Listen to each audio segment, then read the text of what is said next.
बिस्मिल्लाहिर्रहमानिर्रहीम। अस्सलामुअलैकुम। आज मैं जा रही हूँ बहुत ही मज़ेदार चटखारेदार आम का अचार बनाने के लिए।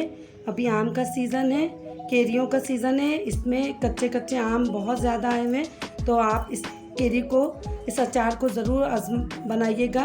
बहुत ही मज़ेदार बनता है। इसमें किसी धूप की भी ज़रूरत नहीं पड़ेगी, ये झटपट तैयार हो जाता है। तो चलें अपनी रेसिपी की जानिब चलते हैं। अच्छे से धो लिया है क्योंकि इसमें पानी नहीं होना चाहिए, और इसको अच्छे से कपड़े से साफ़ कर लेंगे क्योंकि इसको मैं छिलका समेत बनाऊंगी और ये बहुत ही टेस्टी और मज़े का बनता है। ये केरी को अच्छे से साफ़ कर लिया है, बिल्कुल भी इसमें पानी नहीं होना चाहिए। अगर पानी होगा तो हमारा अचार बहुत जल्दी ख़राब हो जाएगा, ये सालों हमारे पास नहीं रहेगा। तो चले अब मैं इसको काट के दिखाती हूँ कि किस तरीके से कटिंग करना है। इसके ऊपर का ये पार्ट को उतार देना है, इसे बारीक बारीक काटना है, छिलके समेत काटेंगे। ये देखिए, ये तमाम केरी, ये देखिए। अब इसको धोना नहीं है क्योंकि हमने इसको धो के अच्छे से खुश्क करके काटा है, तो बिल्कुल भी इसमें धोना नहीं है। इसको टीस्पून भर के मैं इसमें हल्दी डालूंगी, टेबल स्पून जो है इसमें नमक डालूंगी क्योंकि आपको पता है अचार में नमक का इस्तेमाल ज़्यादा होता है। इन तमाम चीज़ों को अच्छे से मिक्स कर लेंगे ताकि हमारा ये हल्दी और नमक आम की केरी में अच्छे से मिल जाए और थोड़ा सा ये नरम हो जाए। उसमें मैं डालूंगी 2 स्पून सरसों।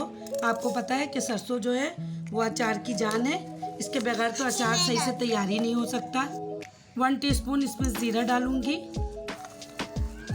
2 स्पून इसमें मैं सौंफ डालूंगी,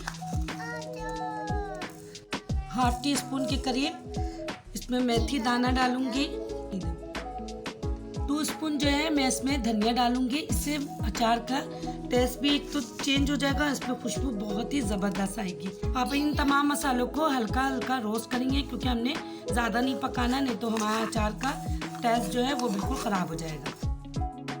जो है वो अच्छे से भुना गया, अच्छे से ठंडा कर लेंगे। ये देखें हमारा मसाला ठंडा हो गया है। अब मैं इसको पीस लूँगी बारीक। केरी कुछ नरम हो गया है। अब मैं इसमें कुछ मसाले डालूँगी। 2 स्पून के करीब कश्मीरी लाल मिर्च, इससे इस कलर बहुत खूबसूरत आता है। आप चाहें तो आप रेगुलर मिर्च भी डाल सकते हैं। नमक हल्दी मैं पहले से डाल चुकी हूँ, तो बस कश्मीरी मिर्च डालूँगी। 1 टीस्पून कुलंजी डालूँगी, इसको भूनना नहीं है, बस ये इसी तरीके से डलेगा। ½ टीस्पून इसमें अजवाइन जाएगा क्योंकि इससे इसका जायका बहुत ही अच्छा आएगा। मसाला पीसा हुआ था, ये डाल दूँगी तमाम मसाला।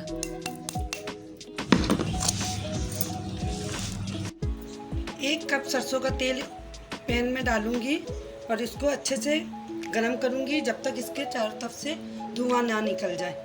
ऑयल है अच्छे से गरम हो गया है। अब ये थोड़ा ठंडा हो जाएगा तो बाकी के इसमें मसाले डालती हूँ। टीस्पून भर के सरसों डाल दूँगी तो क्योंकि सरसों नज़र भी तो आना चाहिए ना।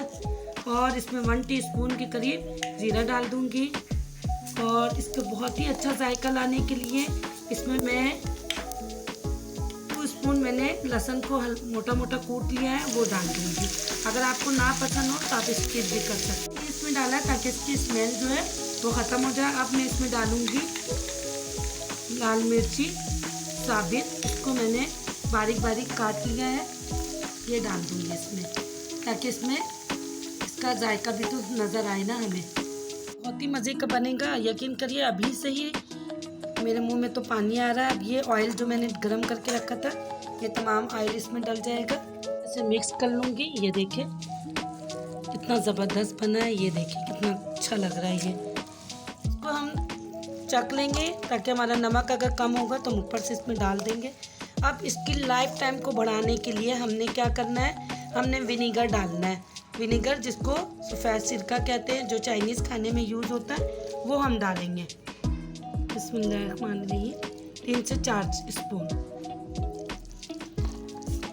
और इसको अच्छे से मिक्स कर लेंगे।